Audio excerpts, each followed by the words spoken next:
What's good, everybody? What's good, everybody? What is good is Big Game James. I'm back in the building, man. You know what it is. Let me get everything together. It's my dog, Mike White, and we're here for Burgers and Blitzes. You know how we do it.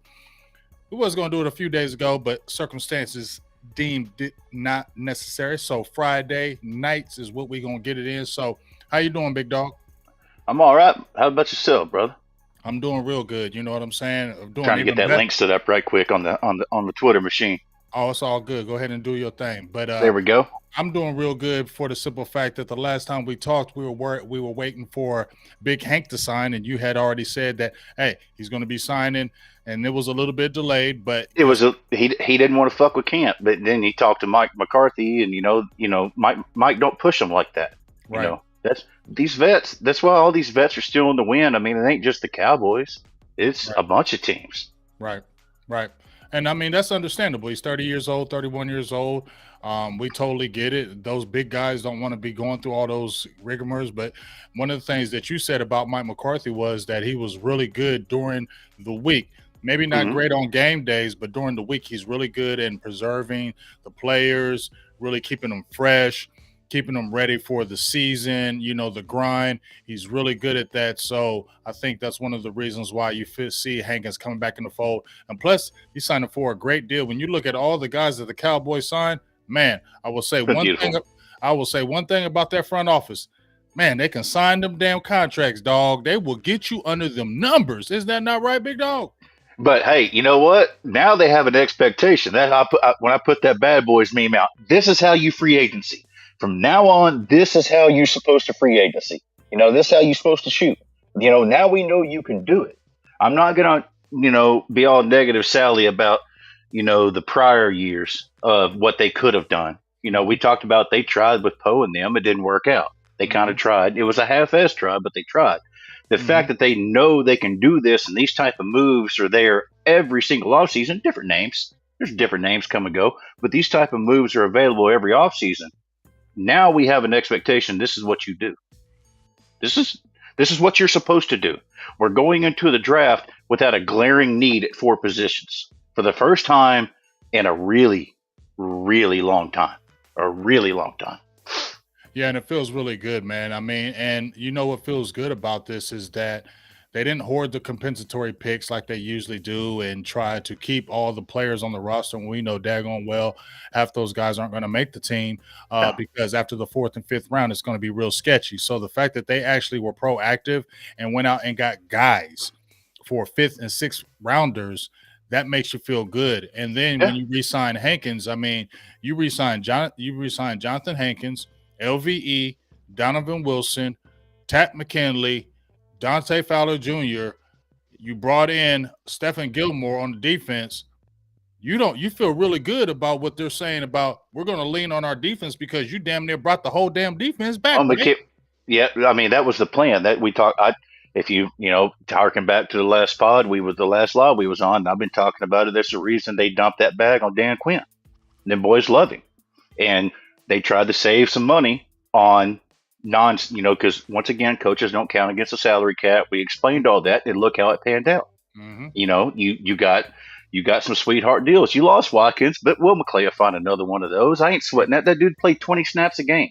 Right, He played right. 20 snaps a game, man. I'm like, Yeah, we'll definitely find another one of those guys. Now, especially since you're talking about we'll find one of those guys, do you think they will try to get anybody maybe after the draft, a defensive tackle, or do you think that they're going to lean on the draft as far as making a little bit of replacement to add to Carlos Watkins? Because right now both.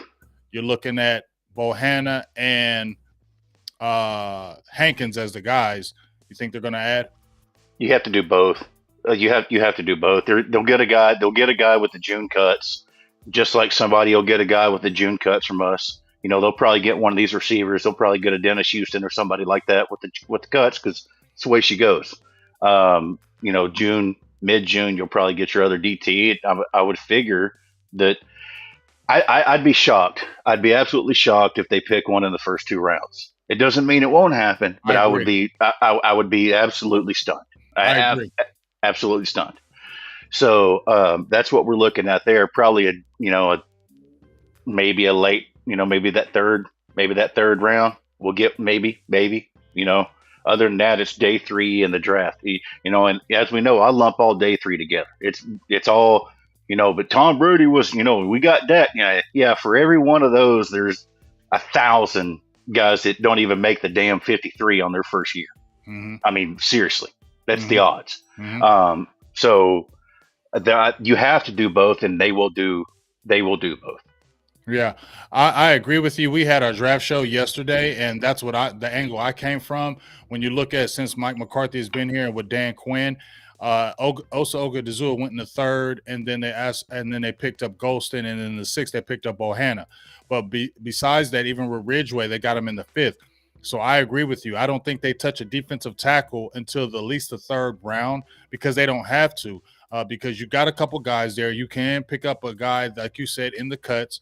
You don't have to go out there and reach and go jump out there. And there are some quality defensive tackles that you can get after that third round that can still make a difference and help your team. So you don't have to jump out there and reach. You're hearing the name of Mozzie Smith. That's not going to happen at 26. They never really drafted a defensive tackle since Russell Maryland in the first round. They're not going to start doing it now. So it's funny how that first round pick is shaped up since we last talked, ain't it? Right. Let's talk about that first round pick. So this is a few of the visits that have already came in the door with the 30 visits with the Cowboys. Couple names that are sticking out to me in a few of the visits. He's going to be available at the 26th pick. Offensive lineman Steve Avila from TCU. He's a Texas boy. Maybe. I think he will. I differ. I differ on that, man. I differ on that. Like, I think it's going to take a couple lucky bounces to get him there with the state of O-line play across the league and the people who are drafted ahead of you who have next to nothing on the offense. There's guys drafted in front of you that have 3 holes on the offensive line. Mm-hmm. And this guy can play guaranteed. He can play 2 positions, probably 3. Mm-hmm. That's I'm not saying that he's definitely going to be gone, but general consensus, talking with a few guys that, the league is a lot higher on him than draft Twitter would be, if, as you will. And that's kind of picked up steam since we last talked. Yeah. I love him. I absolutely love him. And I know that Dallas loves him. And that's why that Tyler Smith or Terrence Steele, the guard, smoke screen. They're not moving that dude. I know. Guard. We know. Yeah, we know that. They're not moving that dude to guard. We all know Terrence Steele's not going to guard. That don't even make no sense. All-pro level on right tackle. Like, come on now. Well, let's get this question in here because we talked about it yesterday, and then we're going to get this super chat up here from my dog, Coach Marv. But here's a question from David Green. If Jalen Carter, which I don't think this is going to happen anyway, I just think it's a lot of talk when you hear about the Raiders taking him off the board. If Jalen Carter is out there at 26, do you get him or do you get an O-lineman? Here's the problem with not being like we don't have private investigators like the team does. We don't have lawyers like the team does. I talk to my sources are service industry folks and team trainers and shit around the league. I don't have nonsense like, I don't have money to go, but there's enough rumblings there. I think we're looking at not the same type of scenario, but you're looking at maybe a Lael Collins type situation with that dude where he just falls. He just absolutely falls. At 26, I'd take him. I'm taking him too. I don't know if they will. I really don't. But why not?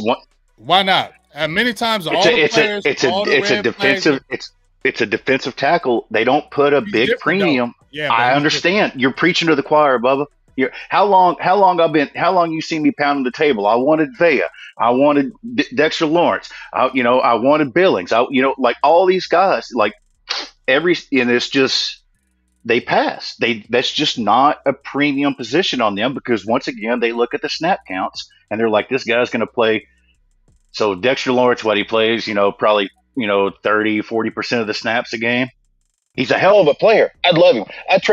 For the record, I'd trade the 26 for Dexter Lawrence right now in a fucking heartbeat. Would send it without even blinking an eye. But the way they look at it is that guy's 20 to 30 snaps a game, and versus this edge rusher. They love their edge rushers.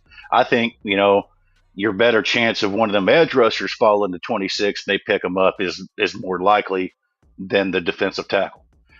And I mean, I know the dude's got a lot going on, but that pro day, whew. I know. That's what we were talking about the other day. My dog, Boss Cowboy, said you can't flunk your pro day. You no matter what you went That through. dude looked like he ain't worked out in 3 months. Yeah, that was the discerning thing. Now, I said that when you got a case over your head, it's going to mess with you, and maybe you don't come For in sure. performing as much. Absolutely. That's real. That's really For real. sure. And here's the thing that I told as well. If you go back in history, let's go back into history. Has he been a habitual? Has this been something that's been going on? And if this is only one incident that's ever happened, then I'm throwing that out the door and saying, hey, we'll work with this, because guess what? How many other people have had speeding and reckless driving? A lot of us. Let's keep it real. Yeah, just so happened somebody died. I know. So that's the bad part. But I mean, hey, not to be a hard ass or whatever, but if he was in a track hawk, and they run a bone stock expedition, there may be a good chance he didn't even see him crash. He pulled up to the crib. It's like, where'd they go? Right. Because I mean, I drove a track hawk, them up in the scoop, and that bone stock expedition, you got to damn near Fred Flintstone that thing to get it out of its own way. So. Right. It's just there's just a lot going on there, and I think he falls, man. Yeah, you know what? Cowboys will make a big mistake by not picking him. But let's get this question, and we're going to jump back to that. So this is my dog, Coach Marv, with great insight, gives the $10 holler. So what's up, big game? I've been doing some film work on Osa. He's a star. Do the film work on Osa. Just played 54% of the snaps. Shake my head. That's why Led is gone. Osa, 47 tackles, 4.5 sacks, 8 tackles for loss. I feel you. I just feel like with Osa, in my opinion, I feel like they need to move Osa out on the outside more. I like him on the inside, but I think they need to put him on the edge more, because it seems like when he's in that middle, dog, the way Quinn plays him, he wears down. He wears down in that middle, and you don't see. He's got a bit of that Tyron Crawford where he's a tweener. He's like a 3.5 tech. Well, you know what I mean? If he's a tweener, let's move him on the edge, because you can't tell me he can't set the edge. I would love him for like on obvious, moving to where you think the screenplay is coming and stuff like that, set the edge, because for DeMarcus Lawrence to set the edge, but we watched Micah Parsons. I mean, he got better at it towards the end of the year. He's still young. We watched him completely ruin that edge. Right. Yeah, we watched him completely ruin that edge several times. He got better at it, but I don't have a problem. I think he's a damn good player, and you keep him around. He is the new Tyron Crawford. The only thing they're doing right about him is not asking him to gain or lose 30 pounds in August. They were doing that with Golston, because Golston is better on the inside, in my opinion. He wasn't great on the outside. Even at his tape at Iowa, he was better. Hands are too slow. Doesn't have the feet. He's inside. He's an inside guy, and that's why I feel like they asked him to bulk up. But I'm gonna get this real quick question from Harold, because he is a supporter. Shout out for the $2 holler. Says, ask Mike, what do you think of Bryce Young? Too short. 5'10". No, we've seen other quarterbacks. He's not 5'10". That dude is not no damn 5'10". Okay, so how tall do you think he is? Like 5'8", 5'9"? Yeah, 5'8", 5'9". He is, once again, he is going to be one of those pocket drifters like Russell Wilson and Drew Brees. Drew Brees made it work, but he was really, really elite pre-snap. He's one of those pocket drifters. Russell Wilson has had this problem his entire career, and it's never going away. He has to drift outside the pocket and creates his own pressure because he needs to see outside the throwing lanes. And it's going to be an issue. It will 100% be an issue. It's just the way it is. Yeah, I mean, I feel you. He's got a hell of an arm. He's a smart kid. He's a hell of an athlete, like all that stuff. But it's one of those things that pushes the threshold on height. I mean, you can't ask my opinion and call me a hate. I mean, that's just what it is. Don't worry about him, man. He Yeah. don't make no sense. But shout out to you for the $2 holler. But to me, even when I listen to Drew Brees, he even said when he stood in the pocket, he had to step. He said he had to step on his tippy toes to make the throw because he couldn't see over the guys, so he always had to get on his tippy toes. That's why Russell Wilson's line was graded so bad this entire time. It was graded bad in Denver, and it's be graded bad wherever he goes because he holds onto the ball too long and he creates his own pressure. Right. Deshaun Watson does the same thing. That dude's created his own pressure his entire freaking career. He's like, what, 6'5"? I mean, it's a tendency. You can't have the pocket drifting and be short. It's just I can't go for that. I really can't. He's going to be successful in the NFL? Not with a defensive head coach. Do you think DeMeco Ryans, though, is that type of defensive coach where he won't work on the offense, though? I think he might be a little different. I think he's smart enough to hire an offensive guy and stay the hell out of the way. But yeah, I think he is. That's yet to be told, man. Right. And also the Texans are a freaking dumpster fire. Yeah, right. I feel. But you know what? And it's crazy because DeMeco Ryans said he didn't want to be no part of no rebuilding, and then he signs with them. That's kind of weird. Well, I mean, his option was Houston or Arizona. I'm going to Houston with those picks all day long, or hitching my wagon to freaking Kyler Murray. Right, I feel you. And that cat Gannon, he ain't lasting. He's not going to. Oh, that's a 1 year. That is a 1 year deal. Yep, he's a 1 year deal. He getting fired. He is not going to last. Arizona will pick in the top 5 of next year's draft. I will put $150 on it right now. I agree. And that was a bad pick in them picking Gannon as their head coach. That was a terrible pick in my opinion. He's not ready for it. He shouldn't have got the job, and he's gonna be. You got and once again defensive coach, and you got an entitled young quarterback. I've been knowing Kyler Murray for damn near 15 years. I watched the dude. I watched him when he ran from Louisville. He transferred high schools because he couldn't beat out the quarterback. He went to Allen, the super team, where they got one high school in a city of 200,000 people. And then he went to A&M, and he couldn't beat out freaking Kyle Allen. Couldn't beat out Kyle Allen, and then ran to OU. The dude's ran for competition his entire life. Yeah, it's with a defensive head coach telling him how the business is, where he's going to make him sit down and watch the film. Like, what were you seeing? I mean, we saw it. And how many players have left there? Literally Hall of Fame players have left there, or even still there, and have said, "Man, he got some growing up to do. Mm-hmm. He got some growing up to do." You know? Yeah, I mean, I totally agree, and you could see that even in college, and you could see how privileged he felt. But I've never been on Kyler Murray, so hey, but best of luck to you. That's once again the threshold. The dude, when he was coming out in the draft, I never knocked his talent. I thought the dude had a hell of an arm. He was a hell of an athlete, but the height threshold was just too much. It's just too much, and that's why for his career on third down, he is literally the worst Arizona Cardinals quarterback of all time.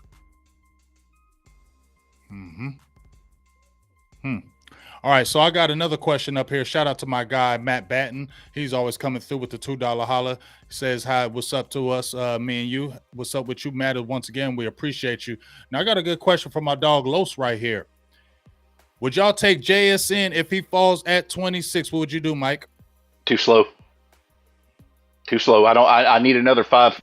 I need another 4 or 5 wide receiver like I need another hole in my head. Would you take the little guy, Tank Adele? No. Not at 26, but let's say if he was like in the 4th round. Yeah. Once day 3, I'll take Jalen Smith on day 3. Like we done. Okay, but yeah, he's just he ran quote unquote a faster 40 at OSU with their 39-yard downfield tailwind pro day. That's why he didn't run at the combine, because we knew his speed. He knew his speed. We knew his speed. We knew he was going to be a 4.5 guy. A 4.49 for those who don't know, a 4.49, a 4.5 at OSU is a 4.6. Yeah, that's a 4. That's a 4.58. That's a 4.6 player. Right. He's a dog, though. He absolutely is. He absolutely is. But Dude, we don't. I'm tired of he plays faster. We got enough guys who play faster. CeeDee Lamb plays faster. Then we watched him get tracked down by Fred Warner in the damn divisional round. All right? So Mm, I need speed. I feel you. And you just basically getting a CD Lamb clone, but just a better route runner, Yeah, in my opinion. I mean, that's debatable at this point. I He's a mean, better route CeeDee Lamb, runner. CeeDee Lamb coming in. CeeDee Lamb's I'm talking about coming in, oh, not yeah. now. Not now. Yeah, I'm talking about there coming was in. yeah. That's what happens when you play with a mobile quarterback. That's why wide receivers don't like playing in Baltimore. Right. Well, quarterback too. So let me get here. He Yes. said thoughts on what happens with the second round pick. Where would you go second round pick? Let's say we get to Steve Avila, right? At the first round. What position would you go in the second round, Mike? This confuses people because I'm so against the first round running back, and 26 isn't 26 isn't 104. Bullshit. It's all the same. It's a first round pick. It's a 5th-year option. It's a 3rd-year negotiation window. A first round pick is a first round pick. The fact that they suck in the second round, let Gibbs make it to 42. Ooh. Let Gibbs make it to 42. I'll send that 3 and that 2 for Gibbs in a heartbeat. So you'll trade up for a running back, but you won't pick one in the first round? Exactly. Yes, I will. All day long, especially one that can catch. Yeah. One of my guy, Foots the King, has been on him for a long time. Gibbs. Man, I just watched him a few days ago intently. Woo wee. He's nasty, dude. He is. He's nasty. He is. And in a week draft, it's like that's one of the very few dudes. Like you may have seen me talking about it. I don't like this draft overall. It's a weak draft. It's a depth draft. It's not a star power draft. We're seeing the ripple effect of the COVID holdouts and the guys who opted out because their draft grade wasn't right. They thought they were going to go day 3. Let's go back another year. Maybe I can bump my stock up. What happened is they didn't bump their stock up, and all they did is get a year older and put more bad tape out there. Right. There's a lot of these guys, their highlights are not impressive, period. In this draft, there's there's 10 guys in the first round. You pull their highlights up and it's like, well, it's kind of mid. It's kind of a bad draft. It really is. That's why I don't mind, if Gibbs gets there, the late 30s, early 40s, if you could take that 3, here we go. I don't hate that at all. And if he falls to 58, then you're going to have to chain me to the floor to keep from running that pick up to the board. Yeah, that definitely's got to happen. If he's available, which I don't think he is, I don't think he's going to be available at 58. Hell, some idiot team might take him in the first, but yeah, but once that first goes out, he's going in that second. He is going in that second. Somebody, and I don't think he lasts till 58. You feel me? That he's just so damn dynamic, man. He's a really, really good back, and he just can add a lot. Now, I feel you with there too. So let me ask you. So we're going. Go ahead. You was gonna say something? We talk about tight ends. We hate tight ends. I hate tight ends. I hate drafting tight ends, especially in the first round. If there's one tight end that's gonna hit, it's Dan Washington. I know they like him. I hate the idea at 26. For some odd reason, he falls to 40. That's once again a trade-up option for me. Same thing. Take that 2-3, go get him. That's the kid from Georgia, right? The big boy. Yes. 6. Okay. 6'14", ran a 4 flat 40. Like he literally scored a 10 on the res. A 10. 10 out of 10. 10. That's insane. That's absolutely insane. Now, I want to ask you this, though. We were talking yesterday on our draft show. If you dangled your first round pick to the Atlanta Falcons and you could get Kyle Pitts, would you do it? No. Why not? I'm not sending any more than 58. Okay. Well, I'm doing that. Here's the problem with that. I'm taking Kyle Pitts for the first round. I mean, hell yeah, I'm doing that. I'm not. You got 1 year left on his contract? Well, he's been in the league 2 years. Yeah, this opens his negotiation window. That dude comes in here and balls out with Dak, he gonna hold out.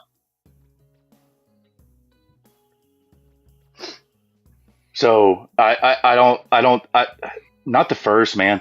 it's so maybe on draft day you could talk me into it, but that whole I'm kind of like the Jones boys in that aspect of draft week, and you ain't got a first round pick, and then draft day rolls around, and then doom, and then Roger Goodell stands up there, and everybody's hooting, hollering, and you just sitting there knowing you ain't got a first round pick, and you sit there like a little sad boy. I don't really like that, but if it comes to find out, we're at pick 17. It's breaking news: Dallas Cowboys have traded their 26th overall pick to the Atlanta Falcons for Kyle Pitts. That might be something that doesn't make me exactly hot under the collar, to say the least. But doing it right now, man. And here's the other thing: good luck with the advanced, convincing Atlanta that they're not a contender. Mm-hmm. I mean, people have been trying to get Kyle Pitts since October. Right. That's just straight up. Right. And Arthur Blank believes in Desmond Ritter for some reason. They believed in Matt Ryan when he looked like a salmon swimming up the stream at the end of spawning season, just waiting to die. And then it restructured his contract just to ship him to Indianapolis and take a damn $70 million cap hit. It's just Atlanta doesn't make any sense. They constantly think that they're a contender, and that's why their guys are just staying there. That's why Julio stayed there until there was nothing left. Julio Jones was the only person on that team for 4 years, mm-hmm. and they just kept running him out there, trying to patch something together. It's Atlanta's a weird one. They're almost as stubborn as Cincinnati. Yeah, but let me ask you this. So let's say you get a Steve Avila. Let's say you got a Gibbs. Let's say this for some by God awful chance. You got Gibbs and Avila. What are you looking at the third round? I haven't got that far because I've been trading the third round pick and everything. I've been trading that third round pick, in my head. Do you think the Cowboys will actually do any kind of trading during the draft or no? Man, there's no telling. They operate in silence, and I got to be real careful about what I say because there's a couple people I know, but I ain't trying to burn anybody. Right. I knew about the Gilmore thing a week. We talked about it. I knew about the Gilmore thing a week before it happened. Right. And that shit got tracked back. Mike McCarthy spent the first 2 years here intentionally leaking stuff mm-hmm. and tracking back who it got, tracking back. And those people are gone. They're gone. I ain't trying to get nobody, blow up nobody's spot, get nobody fired.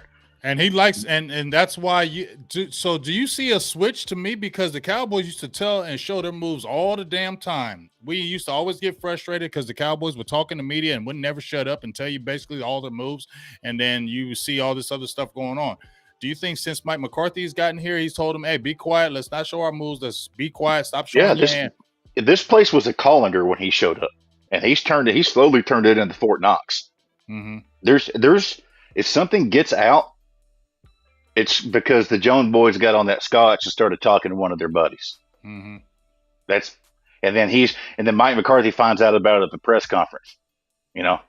Like when he's like, Terrence Steele is going to be starting at right tackle, and they were going through the whole Lael Collins bullshit. Mm-hmm. And Mike McCarthy's like, what? Right. He didn't want him back. He didn't want him back. He was forced on him because the contract and yada yada. We talked about it. They wanted to cut him in August. Mike McCarthy did. He got vetoed on that. There's too much money. It's this, that, and the other.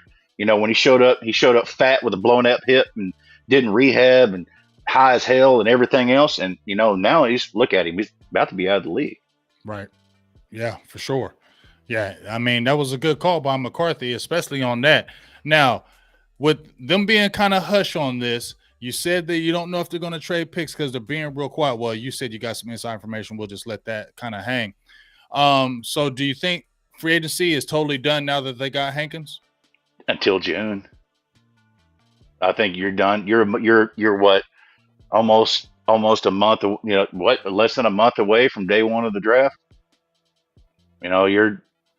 That's probably it. I mean, unless something just falls in your lap. Mm-hmm. The Hopkins thing was a thing until it wasn't, and then once again, that's another slow receiver. So I I never thought that's just a weird thing for me. I never thought there would be a time where the Dallas Cowboys had a legit chance at DeAndre Hopkins. And I was like, yeah, because he's slow. Right. He's got hella routes. He's got hands, but he's slow. And he's like a So CD Lamb. I mean, they're like CD Lamb clones. it's another The body type, the yeah. size, they're the same people. So it's like, why bring a player in that's the same person? That's why I do like the Cooks edition, because he gives the speed element that the Cowboys do not have. And that's what I like about you bringing him in, because he does add that element. Now, yeah, I don't care if he's missing an arm. Take off down the field. Somebody's going to follow you. Right. Now, let me ask you this about this offensive line. I mean, I'm not going to go into Terrence Steele going to guard, but what's really going on with this dynamic here with Tyron Smith?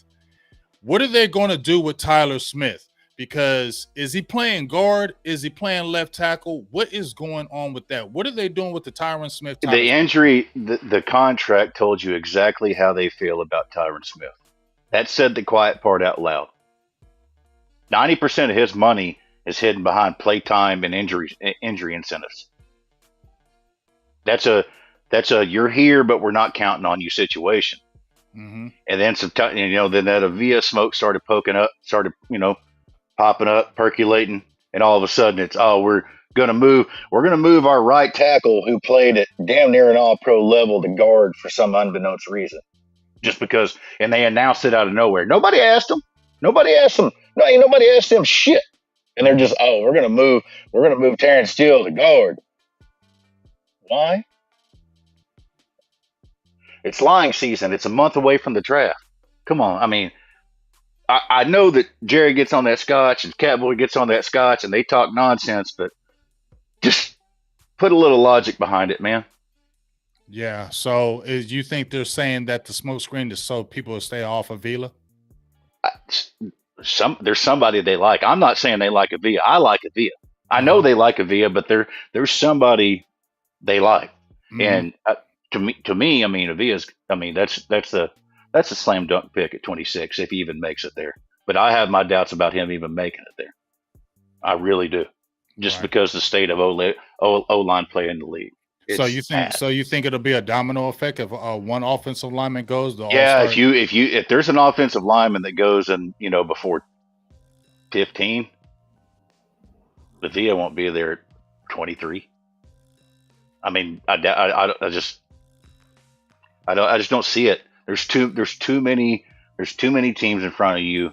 It's almost, I'm not going to equate it to a CeeDee Lamb falling to 17, but it's kind of the same situation where you need an Arizona to go take Isaiah Simmons. Mm-hmm. For some reason, right. and then that stuff just kind of poked down to you. I think if you make it through 15 without a lineman being taken, you got a good chance. You got a good chance of him being there. But if one of those linemen go before 15, well, that cat from Northwestern, everybody's pumping him up. He's gonna, and I'm the Jones kid from Georgia. I feel like those guys are going to get plucked by the 20 before 20. My problem with Georgia, it's the same problem I had with Bama when they were at hard to say when they were at their heyday, but the fact of the matter is Georgia has had 6 to 7 draftable guys every single year for the last 3 or 4 years on their, on each side of the ball. How good are you when you're surrounded by all this, straight up NFL talent, NFL ready talent? That's why their quarterback is going to be maybe a day 3 pick, because they know the dude's sitting there between, you got 4 NFL ready offensive linemen. You got, it's the case of when you're surrounded by so much talent, how good are you if we jumped you into a bad situation, just like the quarterbacks that always happen. These quarterbacks are playing at Bama, or they play at OSU, or they play at Florida, or they play at UCLA. They play, name the school, and they're surrounded by all this top tier talent, and then they get dropped to Chicago. Now what? Mm-hmm. Now what are you going to do, Bubba? Mm-hmm. You're not showing up with the best team on the field every damn weekend. It's part of it. Yeah, I mean, I get that, and I feel you with that. It's gonna be interesting, but to me, Georgia players have done pretty good the last few years, though, For haven't sure. they? They're good players, and it's not like Bama players were. Their problem was they were used up. The these 5 star, they're 5 star high school recruits, and they hit puberty at 11 years old, and the running backs got 4,000 carries on him before he even gets to college. Wide receivers got 300, 400 catches before he gets to college. And by the time you get through the end of that shit, you're burnt up. Hmm. So um, it's just a bad draft. I don't like it. We're seeing the trickle effect, butterfly effect, ripple effect, whatever you want to call it, of the holdouts from COVID, and then the guys who opted to come back to school because their draft grade wasn't where they thought it would be, and it's just a mesh of that. I mean, there's quarterbacks in this draft. Like we got a quarterback from North Texas who's 6 weeks younger than Dak Prescott. He's in this draft. Austin Oon from UNT. His birthday's in September. Dax is in July. And you're in the damn NFL draft, Bubba.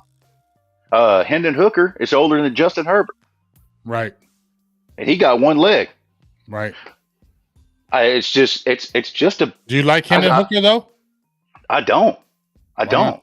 I think he's a What Lamar quarterback? Jackson with I think he's Lamar Jackson with a less refined Lamar Jackson. I don't know about that, dog. I Lamar Jackson couldn't really. I ain't dissing Lamar, but I just never thought he was a Oh, I'm great not a Lamar quarterback. fan. I never When he was. came, when But he was at Louisville, I wasn't a fan you at Louisville, and I didn't think it was going to transition. I thought he was going to go through some struggles, and you have that athletic ability, but if you shut that athletic ability off from him, I don't know where the the quarterbacking is. here's and I'm just going to be honest here. Looking how I look and being who I am, I got to be really freaking careful when I'm talking about, let's be honest, black Right? quarterbacks. Yeah. I have to, Yes. because people will I jump agree. on my ass. Yeah. I got called racist for hating Kelvin Joseph pick. Look how that turned out. It's just it has nothing to do with skin color. When the dude is, his 80% of his production comes from his legs, and you see, frantic pocket presence when the first read doesn't open up. It's just, and Lamar won an MVP, and I got dumped on him, and people are still talking about that MVP. Shit, that was half a decade ago, Bubba. What's he done since? We saw every time he's had to lead a team from behind, he's fell apart with his arm, which is, if you play quarterback, quarterbacks throw the ball, right? That's the game. So I have reservations about a 25-year-old one leg quarterback. But if you're talking, once again, you're talking day three. Hell, let the Cowboys take him on day three. I don't care. Cowboys take him fourth round. I'll sign up. Sign me the hell up. That's just honest. Yeah. This is my opinion. Wide receivers don't want to play with Jackson Marv because he's a running quarterback. They hate him. They hate playing with running quarterbacks. You win your route and you turn around, you automatically got to start blocking because he broke out of the pocket. That's the reason they've had trouble recruiting and retaining wide receivers. Factual information. And I agree. Like, and you know what? I'm gonna just keep it real as far as the Lamar Jackson thing. We ain't gonna stay on it. But you know what? It's just the reality. He was not a great passing quarterback when he came out of Louisville. He was a running guy. And that's just reality. This is not about no skin color or anything. This is about, you got to play the quarterback position. You got to be able to throw the ball. And when you can't sit there and tell me, even when he had his MVP year, anybody who watched football or been around the game, sit there and say, and I agree with you with the receivers. Receivers are not going to come to a team when that quarterback runs the ball more and he's suspect passing. You're not going to get receivers. They're not going to do it because they're not going to be able to get the ball. And like you say, when they run a route and it might be open, he's not going to see it because he's going to not see the look. Yeah. And he's going Imagine to winning 80% of your routes on the day, and every time you turn around, you got to automatically block a safety because he already broke out the pocket, and it ain't even 3 seconds after the snap. It's just the way it is, man. And Why you think ain't nobody jumping on him right now, dog? I mean, because he's still got his leg still ain't stable. That gets left out of this conversation. It's collusion. It's this. All these owners got together and they colluded against Lamar Jackson because they don't want guaranteed contracts because Haslam yada yada yada. The dude, per his own words, on Super Bowl week, my knee is still not stable. He has not seen any other team for a physical or any checkup because it's tampering that he literally can't. He asked for a trade on March 2nd. We don't find out till he says it on Twitter because, once again, he doesn't have an agent who also wouldn't let him take the damn field last year without a guaranteed deal because this exact scenario would happen. And now we're here. Now he's going to go to San Francisco, and I'm going to quit watching football next year. Anyway, on to the question. Here's a question from DJ Dog 31. What do you think, guys? What do you guys think of the question of durability on quarterbacks who use their running ability as a QB? Doesn't hold up. Double-digit rushing attempts do not hold up. It's always going to be. It was RG3. It was Mike Vick. Even Josh Allen. Josh Allen's going to break himself if he don't quit that dumb shit. And he's built like a tank. Cam Newton was built like a tank. I'm 6'4", before you finish that, let's look at Michael Vick. He was a better quarterback when he got to Philly when he was throwing the ball. Mm-hmm. That 1 year was magical. Absolutely. Because we finally saw the Michael Vick we wanted to see. All we wanted to see was Mike Vick throw the ball because we knew he could run. We just wanted to see him throw the ball. And that 1 year, we were like, that's what we have been waiting for. And that's just the truth. Running quarterbacks don't last. You don't build up immunity to getting hit.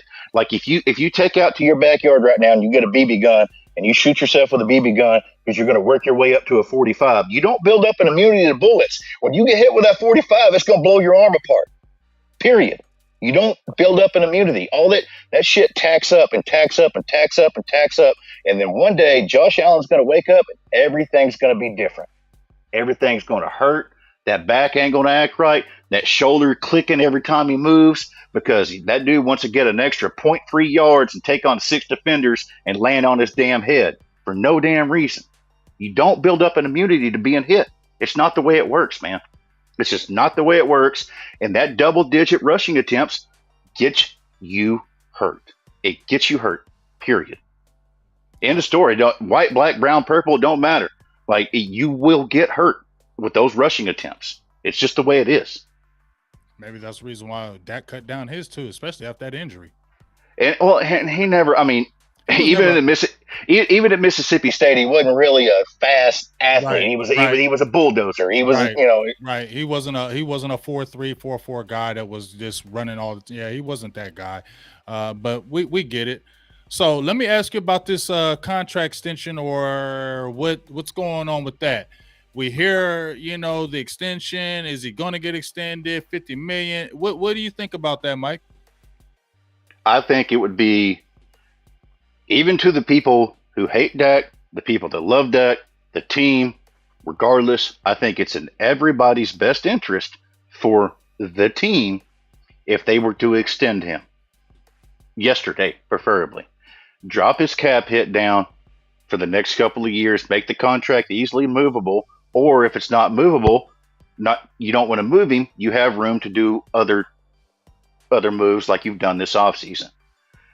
I think his cap hit next year is damn near 60. Something give or take around that, right around 60. Extending, drop that down to 35. Drop that. You could literally cut it in half, and gives you more room. And then you could also move. You could literally trade him. Do I have any? Well, he has the no trade clause in his contract, though. Not the new one. Not the new one. If he signs a new one, You think he would do that? You think he would waive that? I don't think he will. I got to be real careful here because I want to make it sure. Like, I'm not speaking for the man. Right. You know what I mean. Uh-huh. But I know some things. I don't think he necessarily wants to in this moment. I don't think he does either. And I don't necessarily blame him. Yeah, I don't think he does either. We talked about how he was already on one when he was talking. He was Hey, irritated. You could tell he was people, irritated. yeah, people say, Dak didn't have nothing to do with these moves. Well, Dak had one answer that wasn't straight coach speak, PR, right by bulletin point nonsense. And look how them boys got the shaking and bacon in the front office. That was literally right off the heels of that. All the Gilmore, the Cooks, all this shit was right off them when they caught him. They caught him the day after Zeke got cut, and he was at that charity event with Troy Aikman in North Park. And they say, "How do you feel?" We saw you got just a little glimpse of that non-PR Dak Prescott, and look how they got the shaking and bacon. They know. It's icy. It's been icy, dude. It's been icy since shit 18. Mm-hmm. If we're being honest, like drag Well, me they through did the when they mud. did, right? They When didn't extend them then, and they did they all that. dragging through the mud. Their first offer was 17 a year. 17 a year. Mm. And then when it got to the point where the contract got close, well, we offered him more money than Tannehill got.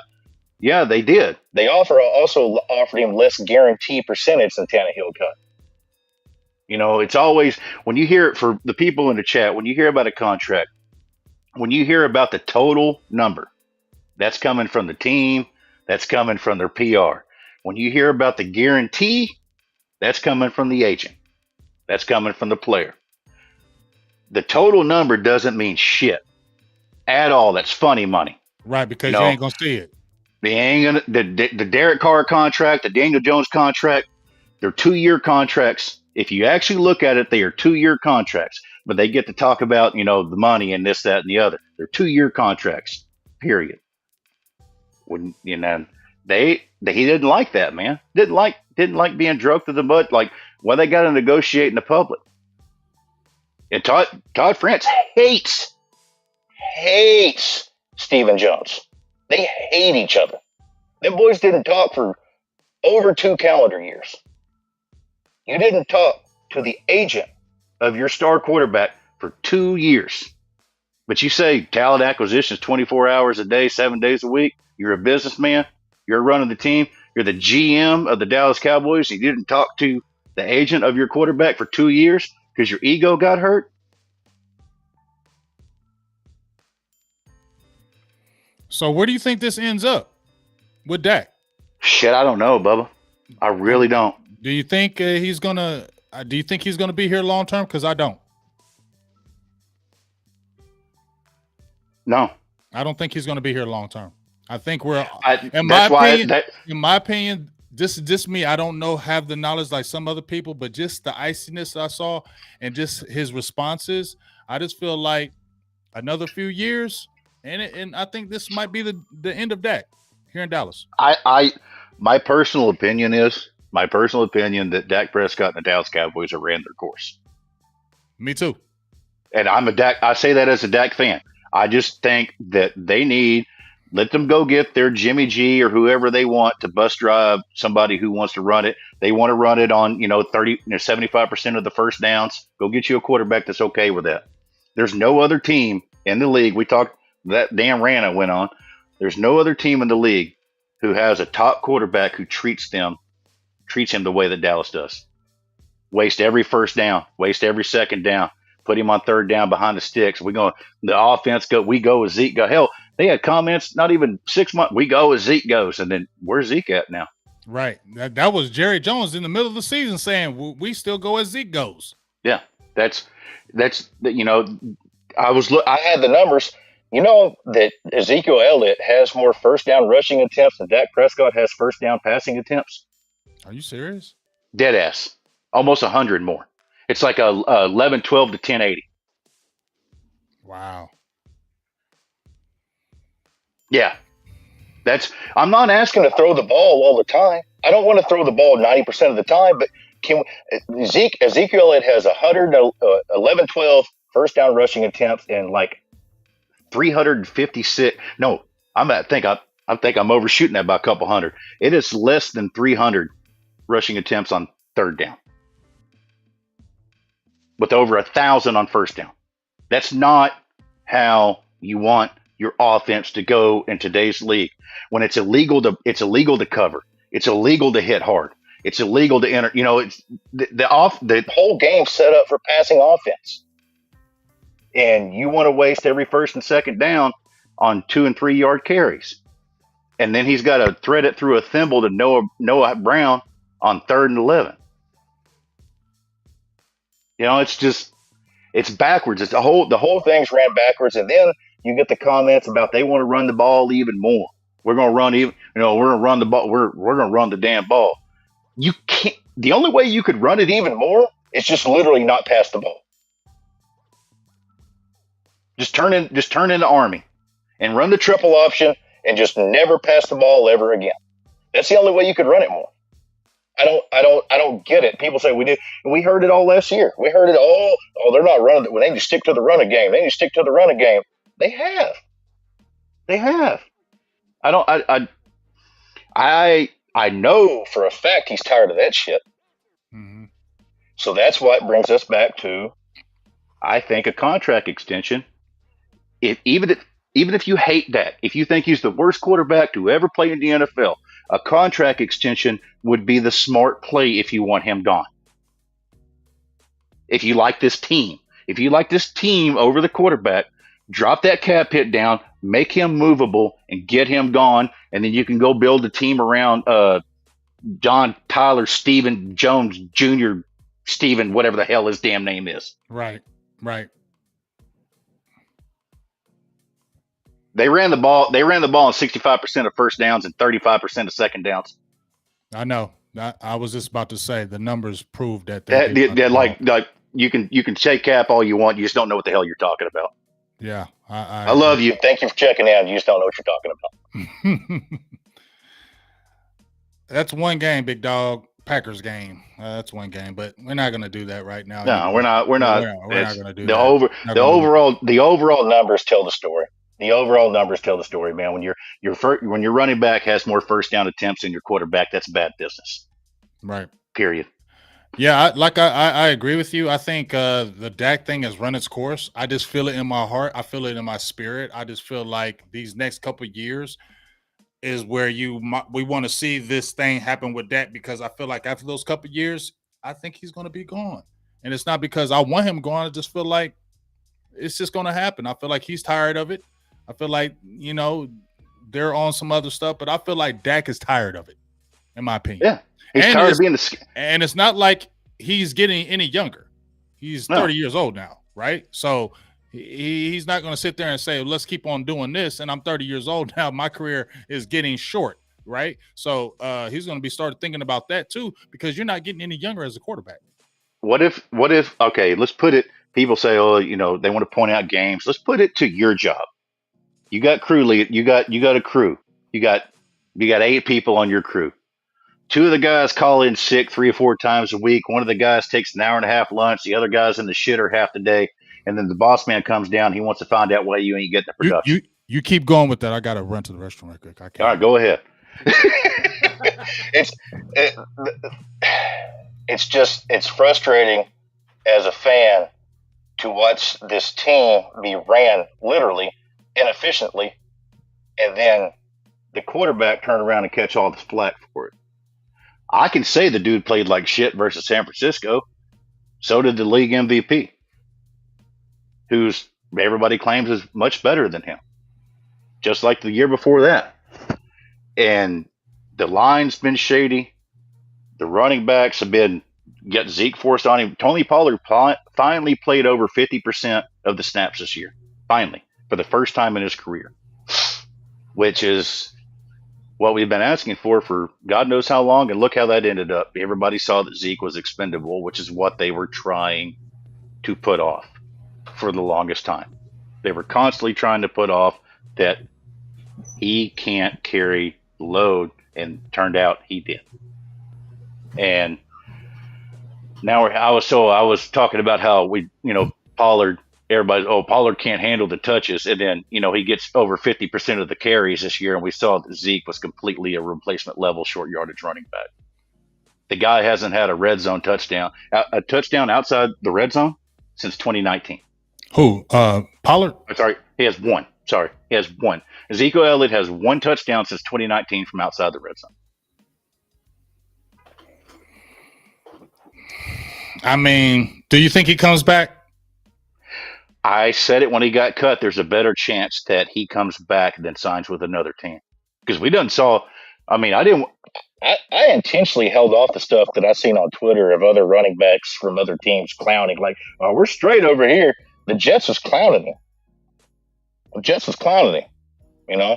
And then my preferred destinations, all those preferred destinations, they are all like, "We're straight, we're good, we're straight." Right. It's just I really try to tread carefully on it because I don't want to be disrespectful to the human. Because I appreciate what he did for what they asked him. It's not his fault he got drafted high. It's not his fault that they paid him. It's not his fault that they ran him into the freaking ground. But the result of that has been a repressive offense that's held the team back for years and held them. They still think it's, Bush seniors in office. Dak leaves, who would you want? If Dak leaves, there's nothing holding me here. I've been a Friends Cowboys fan for the better part of 5 years now. I don't give my own family the amount of chances I've given this team to act right and be a productive member of society. I've cut off family members for less. Dead ass. Yeah, I mean that's not something I can really answer. Who would you want? It's too far in the future. But what do you think with with Mike McCarthy, this staff, this roster? How do you feel about Dallas going into 2023 right now, as we get ready to end this? That it's going to feel weird after the doom and gloom, but I feel weirdly optimistic, which terrifies me. I hate having optimism about this team because you get lumped into the DC for life, that the nonsense. We're going to Super Bowl every year, fans. The moves they have made pre-draft to where they can go into the draft without having to fill 3 clear needs in the top 1 round gives me optimism. What worries me, and if I had to put money on it once again, by week 6, maybe week 8, Brian Schottenheimer will be calling the plays. It's going to be too much for Mike McCarthy. Because that goes back to how I feel about him on game day. The guy had 0 responsibilities outside of 4th down and the clock on game day. He routinely messed them both up. Routinely. And now you put the 2-minute, the whole offense and the 2-minute offense on him. I think it's a bad decision. I think it's a coach who already struggled on game day, taking more on his plate because he knows it's this year or it's his ass. So period. Is this all in from the Cowboys from your perspective? This is as all in as you're ever going to get. Okay. I've said that multiple. This is as all in as you're ever going to get with this team. Them with the Gilmore and the Cooks and the LV. This is as all in as you're ever going to get from this team. They're never, especially with them moving on from Kellen Moore, and it was his choice. Right? And by the way, we never saw Kellen Moore's offense. You are going to see Herbie Cook next year with a mess scheme, but that's neither here nor there. Because they know the offense they want on the field. And that's why Kellen got forced on Mike McCarthy when he hired on, because they already had Kellen whipped into shape. He knows what we want. Here we go. Mm-hmm. And what you may get is the same thing we saw in 2019 when Zeke was still sweating out the booze and shrimp from Cabo, where we saw some idiom of Kellen Moore's modern offense, and we were shaking and baking, buddy. That little 4-game sample size before the Saints game was brilliant. We may see that for a few games, and then it'll just get. And that's why I'm so against the first round running back in general. Tie this back into the draft. That's why I'm so against the Bijan pick. I'm so against it because it's another big name bell cow. And that's what these boys want. They want that big name bell cow to That's get what I've out been there saying, and Mike. I've been impose saying their will on the defense that's what and I've give been him. saying, Mike. Yeah, and then by the time Dak's career's over in Dallas, he'll have 2,000 first down passes, and the running backs will have 3,000 first down carries That's what I was because saying. that's They what they want a want. bell cow running back to The match bell cow up. is if you want this That's their offense. main running back. Yeah, That's the main running back they want to have. I made a tweet and I said they want backs like Ezekiel Elliott, not Tony Pollard. They want Tony Pollard to complement, but they want backs like Ezekiel to be the main back. And even Stephen Jones said it. He said, ultimately, in a perfect world, you want to have a bell cow type back to go with Tony Pollard. He said They it tell just a you, few they days ago. literally, He this said it. isn't a conspiracy. This is not a conspiracy. People talk, I've talked about the calls coming from inside the house. They're like, oh, you're making that up. These dudes literally tell you. They literally tell you how they want this offense to run. They literally tell you, oh, you're making that up. Like, I mean, what? They've already rebuilt the offensive line. The only guy that's still here from 2019 is Tyron Smith and Zach Martin. And Tyron Smith, they still retired this summer. Right. Well, draft is right around the corner, so it's going to be real interesting this last month of what's going to happen with the draft. Anything's going to be made. Ezekiel Elliott going to come back. It's going to be a lot of good things to be talking about. I still think, as we sit right now, I think there's still a better chance he signs here than somewhere else. Yeah, I definitely do. I don't think somebody else is going to sign Ezekiel Elliott. Nobody wants him. Nobody wants him, dude. Right, and it's no disrespect, but who wants? I'm trying. Right now? I'm whispering because I'm trying to be respectful. Like, yeah, nobody, and this is no disrespect on Zeke, but like they jumped out and said, and when he said the teams, they were like, "Nah, we don't want no Ezekiel Elliott. We good." That's what they were saying. Yeah, he's good. It's either Dallas or you probably not gonna play no more. You're gonna be playing at Texas Rangers old stadium, with the whatever the hell the name of the team is, or go play with DiNucci. Now, let me ask you this. If they bring Ezekiel Elliott back, this is what I worry about. If you get a back, like, let's say you got a Gibbs by some chance. You got Ezekiel Elliott back. You got a Gibbs in that second round. Let's say that just happens. Does Ezekiel Elliott become the progress stopper now? No, Zeke would happen after the draft. So that's kind of a. But I'm saying if he's on the team after the draft and you drafted Gibbs, does he become the progress stopper? Because I mean, he could very well be the post Raiders Jason Witten. The Jason Witten. Well, we never got to see Bird Jerwin fly, the one tight end we had that could actually get up the damn field, and we gave Jason Witten Honey Badger money. 808, he's a Ohio State fan. He just loves Ezekiel Elliott for life, and which that's cool. You can love him, but you don't have the. Dude, I respect him for everything he did for this team, but his entire presence was an albatross on the quarterback his entire career, and he hurt Dak as much as he helped him. Actually, more, because the first down carries. Putting your quarterback constantly behind the sticks is not a good idea. And especially if you think Dak sucks or this, that, and he ain't this, he ain't that, he ain't. Don't you want to make his job easier? No? Okay. So, what's your last thoughts as we get ready to head off here, dog? As we get ready to head into this draft, what's your kind of thoughts on the Cowboys draft? Is there going to be any surprises from you, in your opinion? Maybe you don't tell us, but is there going to be a surprise? Not in the first, I don't think. I think Avia's their guy. Mm-hmm. I do too. I think they really love him. They brought him in on the 30 visit. He's a local kid. I met him a couple times. He's a hell of a kid. He's got and they like the local kids. Dude, up here's clicking. Up here's clicking right. He's grounded. He's got all the size queen measurables Mill Clay wants. He's 6'4", 330, 28 bench reps. Everything's there for their size queen parameters, and my sign-off point is he will be my center from 2024 going forward. So that's my plan. So Beatis is gone? Yeah, Baez is gone. I mean, his contract's up then. Yeah. Okay. Well, it's going to be real interesting. It's going to be interesting to see if Avila actually falls there. And now you drafted a first-round center instead of a guard. That little better medicine. That little better medicine than a guard. Right. That's So just my. so let Yeah, me ask you this one last question: are they wanting to have Tyler Smith play tackle, or do they want him to play guard? I don't know.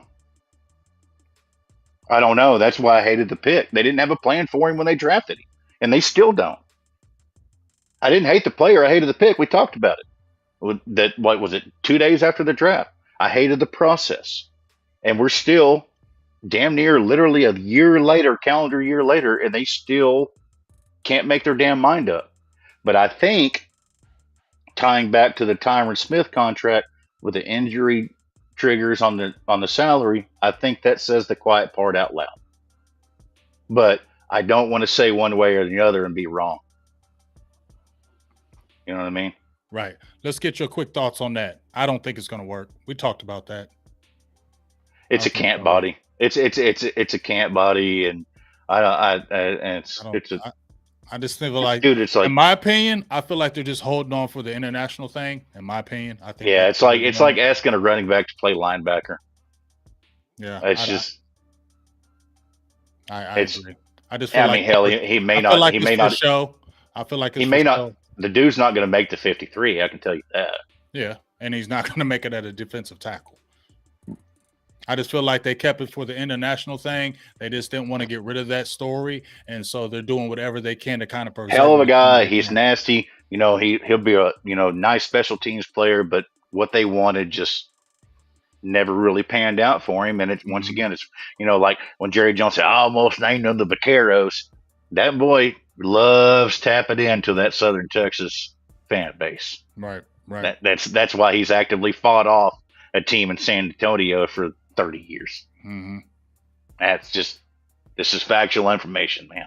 Right. So, well, I appreciate you jumping on here once again, man. We were going to do it the other day, but I'm glad we were able to do a 360 and come back over here full circle. Great information today again. Great knowledge, great talk as well. You see the handle at the bottom. If you ever want to check Mike out, he's definitely on Twitter. You'll love him. Go ahead, hit him on a follow. He has a lot of great things to say, a lot of crazy things to say. I'll be the first to admit, but a lot of it's real. So you just got to kind of shift through it and then see it. And it's a lot of good stuff, man. So I really appreciate you jumping on here once again, big dog. We'll probably be hitting it next week. And we're definitely going to be hitting it once it gets around that draft and after the draft. So we can talk about a lot of things, going forward. So anything you got to say before you head off here, big dog? No, I love y'all for hanging out, man. And love you, Bubba. Appreciate y'all stopping by. I'm gonna go get some late lunch and maybe another one of these high noons. So there you go. Hey man, I appreciate you, dog. Tell the wife I said what's up to dogs. Give them kisses, all that good stuff, and be safe out there. All right, big dog. I'll be talking to you. Love you, man. Later, Bubba. Later. Peace. Peace. All right, man. Hey, there it is. Another Burgers and Blitzes in the books. I love having Mike on here, man. I love his perspective. It's totally different from a lot of other people. That's why I like having it, and I just love bringing him on the show, and I love having him on the show, and it's always a great time for him to do it. But definitely check him out on his Twitter handle, Mike White, Burgers and Blitzes. Is type in Burgers and Blitzes. You'll be able to follow him. He's a really good follow. Has a lot of good information on Twitter that he gives out. So definitely want to check him out. As for me, make sure you check in next week. We'll be right back at it. Tuesday, you know what goes down. We got the final word Tuesday. We got another couple of great interviews. Check out the page because there's been about 3 or 4 interviews I've had this past week on high school athletes. Definitely want to show them love. Got some guys that are hitting Division I's. Pretty much everybody that I interviewed had Division I offers or signed with the Division I school. So these guys are doing a lot of things. So please go support those young kids out there in the streets. We have our weekly call-in show. That's every Wednesday, live call-in show from 8 p.m. on Giant. 2 J's, 2 A's, 2 N's, all caps. You can go right into the app, download it in there, have a drink, and you can show your face, and you can basically talk how you want, man. Have a good time in there. And then Thursday, we're doing our draft special with, once again, Final Word Draft Edition with all the guys on there. My dog, Joe Castro, he's going to be covering the draft this month.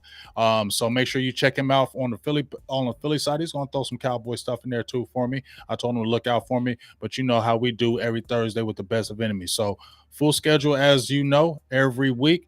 And won't be no shows this weekend because I'll be at my booth things. So appreciate everybody. Love all y'all. Thank you for all the support. Thank you for the super chats. Appreciate those. Coach Marv, Matt, Banton, appreciate you guys for the super chat, and we just appreciate everybody being in the building, and we love all you guys, and we thank everybody for being in the show. And I want once again always tell you guys I appreciate you guys, appreciate the likes, the follows, all the good stuff, the subscribers, and let's continue to make this thing great. So for myself, Big Game James, my dog Mike White, we out. We'll talk to you soon. Peace, Cowboys Nation.